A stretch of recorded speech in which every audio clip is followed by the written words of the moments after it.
Civil engineering. आज जो हम बात करेंगे भारत के स्टार्टिंग से लेके गवर्नर जनरल का टाइटल जब शुरू हुआ और एंड तक जब वो खत्म हुआ वहां तक। ठीक है, जितने भी गवर्नर गवर्नर जनरल वायसराय आए उनकी एक लिस्ट है। नया यहाँ कुछ भी नहीं है, इनसे रिलेटेड सारी चीजें सारी घटनाएं हम लोग पिछली वीडियोस में पढ़ चुके हैं। रिलेट करना है। क्वेश्चन आ सकता है कि बक्सर के युद्ध के समय गवर्नर जनरल कौन था, बंगाल का अंतिम गवर्नर कौन था। तो इससे रिलेटेड क्वेश्चन कोई छूट ना जाए, इसीलिए ये वीडियो बहुत ज़रूरी है। एंड तक देखना वीडियो को ज़रूर। स्टार्ट कर लेते हैं कि जो भारत का गवर्नर टाइटल है ये सबसे पहले शुरू हुआ बंगाल से। बंगाल का गवर्नर हुआ। बंगाल में अंग्रेजों ने या ब्रिटिश सरकार ने अपनी एक प्रेसिडेंसी स्थापित की थी, फोर्ट विलियम। वहां से इन्होंने अपना रिप्रेजेंटेटिव भेजा जो यहाँ पर इस प्रेसिडेंसी को कंट्रोल करता था, मैनेज करता था। तो एक एक पर्टिकुलर एरिया धीरे धीरे वो जैसे जैसे अंग्रेजों का शासन का जो एरिया था वो बढ़ता गया, तो वहां वहां अपने जो भी ट्रस्ट वर्दी लोग थे उनको उन्होंने हैंड ओवर करना शुरू कर दिया, जो आगे चलकर गवर्नर गवर्नर जनरल वायसराय हुए। तो वहां से पढ़ लेते हैं। रॉबर्ट क्लाइव पहले भारत के बंगाल के गवर्नर थे, 1757 से 60 और 1765 से 67, ये दो टर्म थी इनकी। किस किस टाइम पर ये थे? प्लासी की जब युद्ध हुआ प्लासी का, तब रॉबर्ट क्लाइव थे जो बंगाल के पहले गवर्नर थे 1757 में। इस टाइम पे क्या क्या मेन मेन जो चीजें थी वो हुई। अलीनगर और इलाहाबाद की संधि हुई। इलाहाबाद की संधि में दो लोग थे, शुजाउद्दौला और मोहम्मद आलम द्वितीय और रॉबर्ट क्लाइव ने साइन किए थे, तीनों ने मिलकर। तो ये पूरी डिटेल में हम ऑलरेडी पढ़ चुके हैं। कनेक्ट करना है, रिलेट करना है, ताकि आपको चीजें जल्दी याद हो जाए। ज्यादा से ज्यादा जितनी बार किसी चीज को पढ़ोगे ना उतनी बार वो चीज याद होती है। उसके बाद हॉलवेल 1760, ब्लैक होल की घटना थी। ये भी हमने ऑलरेडी कर लिया है। मैं इससे रिलेटेड सारी वीडियोस का लिंक ना डिस्क्रिप्शन में दे दूंगी। अदरवाइज आप लोग प्लेलिस्ट अगर देखोगे तो हर एक टॉपिक कवर किया हुआ है ऑलरेडी। उसके बाद वेंसी टाट आए 60 से 65, बक्सर के युद्ध के टाइम पे ये गवर्नर जनरल थे। वेरेलस का इंपॉर्टेंट नहीं है, 67 से 69 ज्यादा कुछ हुआ नहीं था। कार्टियार 69 से 72, बंगाल में जो पहला अकाल पड़ा वो 1770 में पड़ा। उसके बाद ये जो टाइटल था गवर्नर का ये चेंज होकर गवर्नर जनरल हो गया बंगाल का। तो क्वेश्चन आ सकता है कि बंगाल का अंतिम गवर्नर कौन था? तो वॉरेन हेस्टिंग था, जिसका टाइम जो था वो 1772 से 1785 का था। और अगर ये क्वेश्चन आता है कि बंगाल का पहला गवर्नर जनरल कौन था, तो भी सेम पर्सन था, वॉरेन हेस्टिंग्स। इसके टाइम पे इसने क्या किया था? 72 में न्यायिक सेवा शुरू कर दी थी। रेगुलेटिंग एक्ट 73, 74 में पिट्स इंडिया एक्ट आया था। उसके बाद कलकत्ता में उच्चतम न्यायालय का जो स्थापना थी वो इसी ने कराई थी। मुगल बादशाह की पेंशन बंद की थी।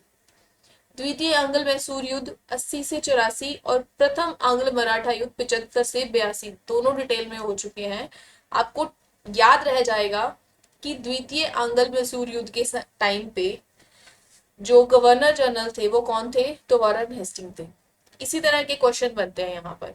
उसके बाद आते हैं लॉर्ड कॉर्नवालिस। इसके टाइम पे काफी कुछ हुआ। 86 से लेके 93 के बीच में कुछ एक मोमेंट्स हुए। श्रीरंगपट्टनम की संधि, तृतीय आंग्ल मैसूर युद्ध 90 से 92। भारतीय नागरिक सेवा का जनक बोलते हैं इसको। इसने क्या किया था? जिले के अधिकार कलेक्टर को देने शुरू कर दिए थे। तो ये एक इम्पॉर्टेंट है कि ये भारतीय नागरिक सेवा किसने शुरू की थी। 1793 में बंगाल में स्थायी बंदोबस्त शुरू किया था। ठीक है। कानवालिस संहिता, कानवालिस कोड जिसको बोलते हैं, 1793, नाम से ही पता चल जाएगा। अगर इसके नाम से कुछ एक्ट बना है तो वो उसी पर्सन ने ही चलाया होगा। रेवेन्यू बोर्ड की स्थापना कॉर्नवालिस ने की थी। सर जॉन शोर 1793 से 98 तक इन्होंने राज किया था और अहस्तक्षेप की नीति अपनाई थी। अहस्तक्षेप की नीति होती है कि हम अपने जो वो निजीकरण होता है ना उसको बढ़ावा देते हैं। ठीक है। लॉर्ड वेलेंजली ने कहा, लॉर्ड वेलेंजली थे इसके बाद 1798 से 1805, चौथा आंग्ल मैसूर युद्ध हुआ 1709 में। द्वितीय मराठा युद्ध हुआ 1803 से 5 में। एंग्लो मराठा है ये, आंग्ल मराठा युद्ध। सहायक संधि की शुरुआत की थी वेलेंजली ने, ठीक है, ये इंपॉर्टेंट है। और कलकत्ता में फोर्ट विलियम कॉलेज की स्थापना वेलेंजली ने की। सर जॉन बालो, वेलोर में सिपाही विद्रोह हुआ था 1806 में, उसका दमन किया था इन्होंने। लॉर्ड मिंटो वन 1807 से 13। रंजीत सिंह और अंग्रेजों के बीच अमृतसर की संधि हुई थी 1809 में, और फारस के शासक के साथ संधि की थी इन्होंने। तो यहाँ से सिर्फ एक इम्पॉर्टेंट है कि लॉर्ड मिंटो प्रथम जो थे वो किस टाइम पे थे, अमृतसर की संधि के टाइम पे ये वहां थे। लॉर्ड हेस्टिंग थे आंग्ल नेपाल युद्ध 1814 से 1816, हालांकि इसमें इंडिया का कोई काम नहीं है, बट ठीक है, उस टाइम पे हेस्टिंग थे। उसके बाद है सिंधिया के साथ संधि इन्होंने की, सुगौली की संधि थी। तृतीय आंग्ल मराठा युद्ध हुआ। बम्बई प्रेसिडेंसी की स्थापना 1818 में हुई। रैयतवाड़ी प्रणाली 1820 और बंगाल टेनेंसी एक्ट 1822। लॉर्ड एमर्स 1823 से 1828 तक।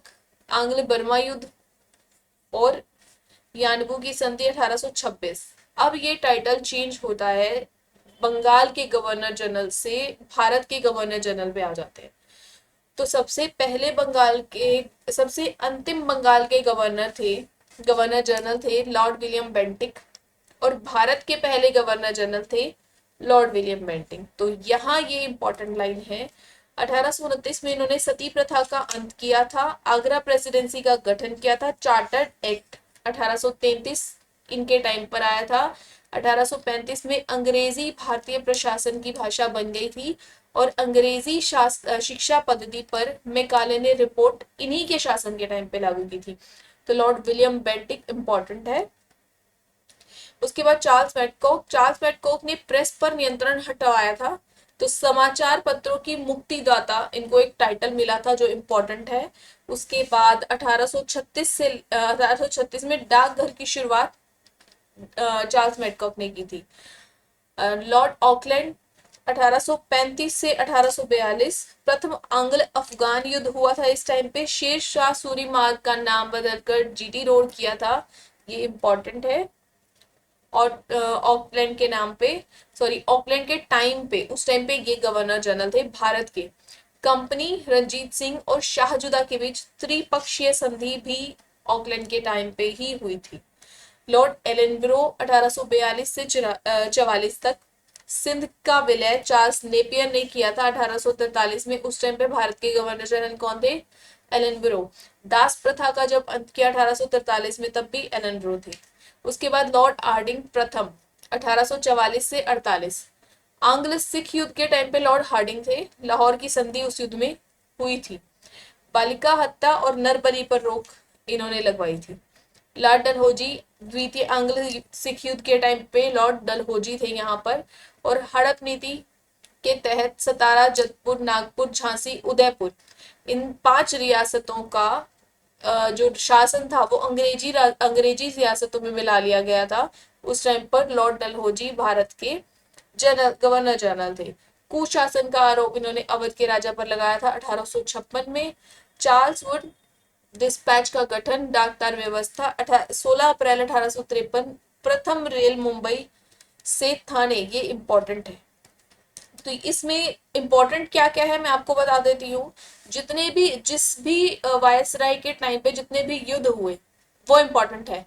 मेजरली इंडिया में जो हुए, आंग्ल अफगान युद्ध, आंग्ल बर्मा युद्ध, आप याद करो नहीं करो हार्डली क्वेश्चन आएगा, लेकिन जो यहाँ जो फेमस युद्ध हुए, जैसे कि आपका 1700 प्लासी का युद्ध था, 57 का बक्सर का युद्ध था, इसके टाइम पे, अमृतसर की संधि के टाइम पे, या ये हड़प नीति के तहत जो जब राजाओं को मिला, शासकों, सॉरी, राज्यों को मिलाया गया, तो कौन था, तो लॉर्ड डलहौजी थे। तो ये सब चीजें याद करिए। पहली रेल अगर वो कौन सी चली थी, कहाँ से चली थी, उस टाइम पे गवर्नर जनरल कौन थे, तो ये क्वेश्चन आ सकता है। पेगू लोअर बर्मा का भारत में विलय भी डलहौजी के टाइम पर हुआ। भारतीय नागरिक सेवा हेतु प्रतियोगिता, आपकी सिविल सर्विसेज की शुरुआत भी डलहौजी के टाइम पे हुई थी, तो याद रखना बनता भी है। लॉर्ड कैनिंग 56 से 57 भारत का अंतिम गवर्नर जनरल। इसके बाद वायसराय आ गया था। वायसराय का मतलब होता है जो, क्योंकि 1857 में जो हमारी क्रांति हुई थी उसके बाद से कंपनी का खत्म हो गई थी और ब्रिटिश क्राउन के अंडर हम आ गए थे। तो वायसराय का मतलब होता है राजा का प्रतिनिधि, रिप्रेजेंटेटिव ऑफ किंग। तो अब वहां से हम कैनिंग पे आते हैं। ये यहाँ के अंतिम गवर्नर जनरल थे और पहले वायसराय 1858 से 62 तक। भारत सरकार अधिनियम 1858 ईस्ट इंडिया कंपनी की समाप्ति और गवर्नर जनरल का वायसराय पे चेंज होना। ठीक है। आईपीसी सीआरपीसी की शुरुआत इन्होंने की थी। मुंबई, मद्रास, कलकत्ता में विश्वविद्यालय और एक एक हाई कोर्ट 1857। इन्हीं के टाइम पे पुलिस विभाग का गठन यहाँ हुआ था। जेम्स विलियम ने पहला बजट 1860 में प्रेजेंट किया था। विधवा पुनर्विवाह अधिनियम भी कैनिंग के टाइम पे ही आया था। उसके बाद आता है लॉर्ड एल्गिन प्रथम, वहाबी आंदोलन का दमन 1863 में किया था, एक साल के लिए ये आए थे। सर जॉन लॉरेंस 1864 से 69। अकाल आयोग का गठन 1866 में हुआ था। और भारत और यूरोप के बीच पहला समुद्री टेलीग्राफ सेवा 1865 में हुई थी। लॉर्ड मेयो, जनगणना की शुरुआत 1872, ये इंपॉर्टेंट है। अजमेर में मेयो कॉलेज की स्थापना भी इसी टाइम पे ही हुई थी। कृषि और वाणिज्य विभाग की स्थापना जून 1871 में। ठीक है। लॉर्ड नॉर्थब्रुक ने 1872 से 76। पंजाब में कुका विद्रोह 1872 और बिहार का जो अकाल था 1873, ये इंपॉर्टेंट है।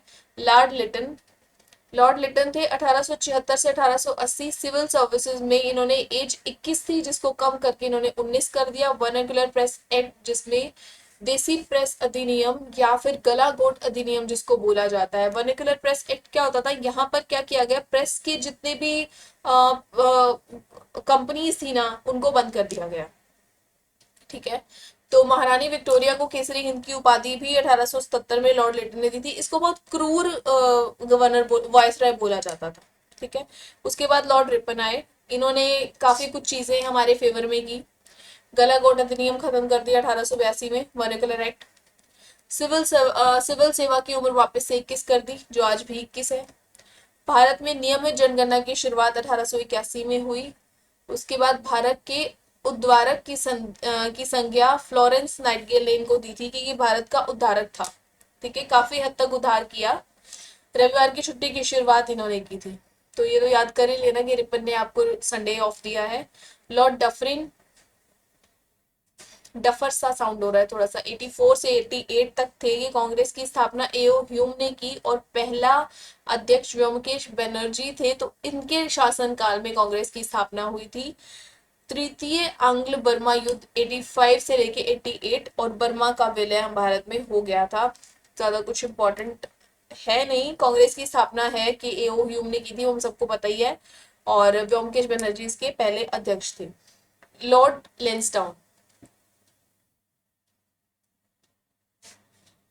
भारत में निर्वाचन सिद्धांत का प्रारंभ, इलेक्शन स्टार्ट किए थे। मणिपुर विद्रोह 1891 में। भारत अफगानिस्तान के बीच डूरन रेखा 1893, most important.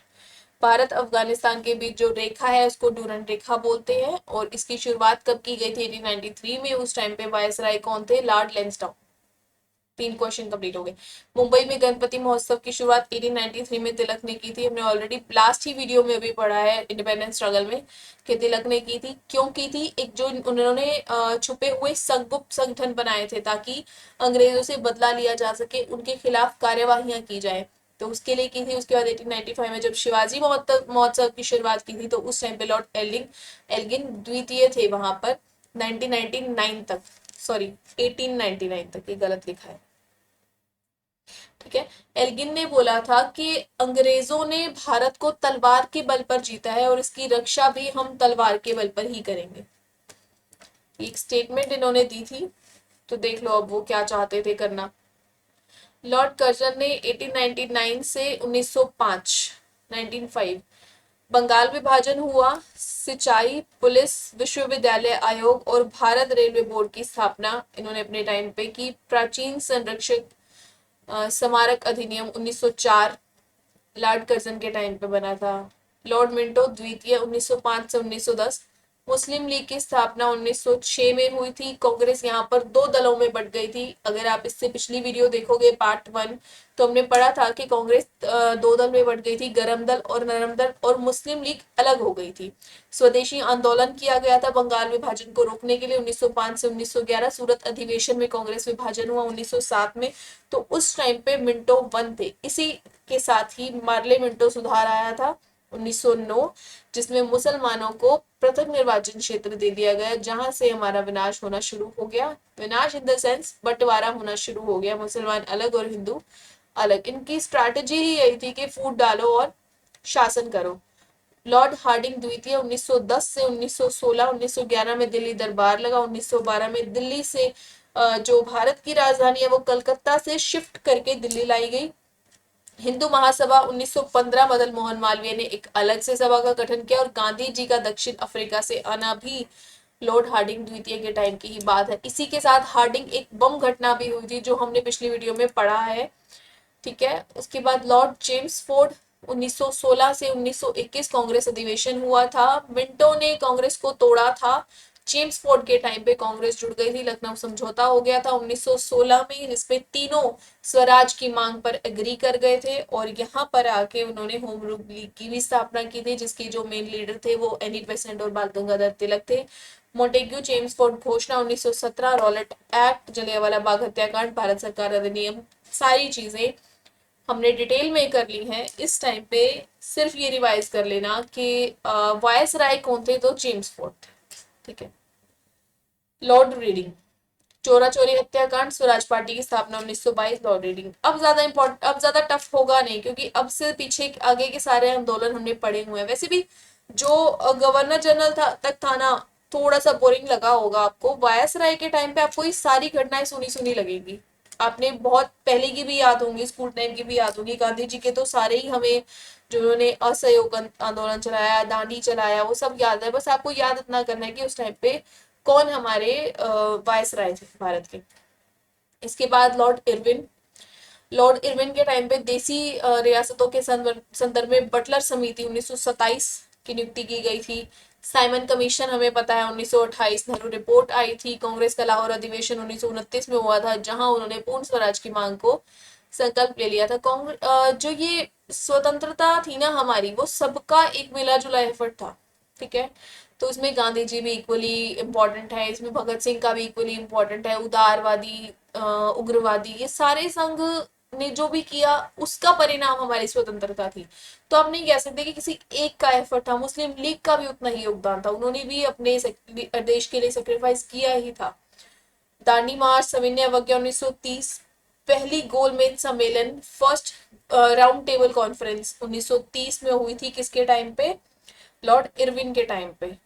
Gandhi Irwin pact 1931, ये भी इरविन के टाइम पे हुआ था। इन दोनों के बीच में हुआ था वायसराय, तो इरविन ही होगा ना उस टाइम पे। उसके बाद विलिंगडन आता है, लॉर्ड विलिंगडन 31 से लेके 36 तक। पूना पैक्ट 1932 इनके टाइम पे आया था। भारत शासन अधिनियम 1935, जब बर्मा को भारत से अलग कर दिया गया था। अब टाइम आ रहा था कि भारत से धीरे धीरे चीजें अलग हो रही थी। बर्मा अलग हो गया, फिर आने वाले टाइम में पाकिस्तान अलग चला गया।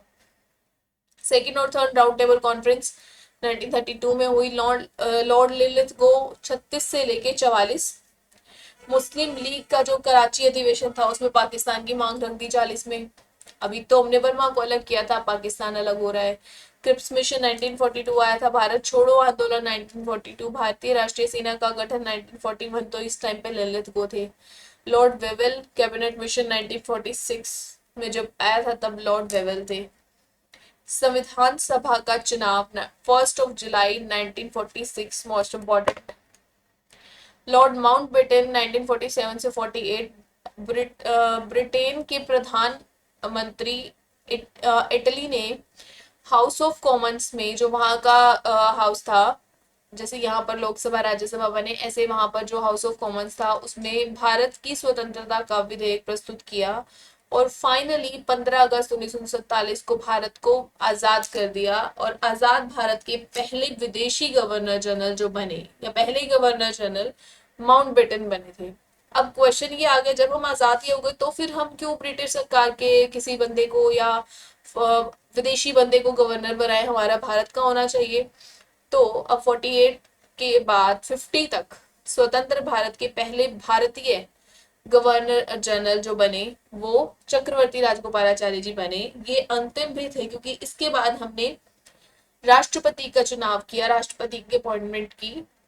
गवर्नर जनरल पद को खत्म कर दिया गया। 1950 में गवर्नर जनरल पद की समाप्ति हुई और जो पहले देश के राष्ट्रपति बने डॉक्टर राजेंद्र प्रसाद बने। इससे रिलेटेड एक इम्पॉर्टेंट ये भी है कि ये पहले ऐसे राष्ट्रपति थे जिन्होंने 10 साल लगातार राष्ट्रपति पद पर काम किया था। ठीक है, तो इस वीडियो में जितने भी इंपॉर्टेंट पॉइंट्स थे मैंने आपको दे दिए हैं। Thank you so much for this video. अगर वीडियो पसंद आई तो लाइक शेयर एंड चैनल को सब्सक्राइब जरूर कर देना। Thank you.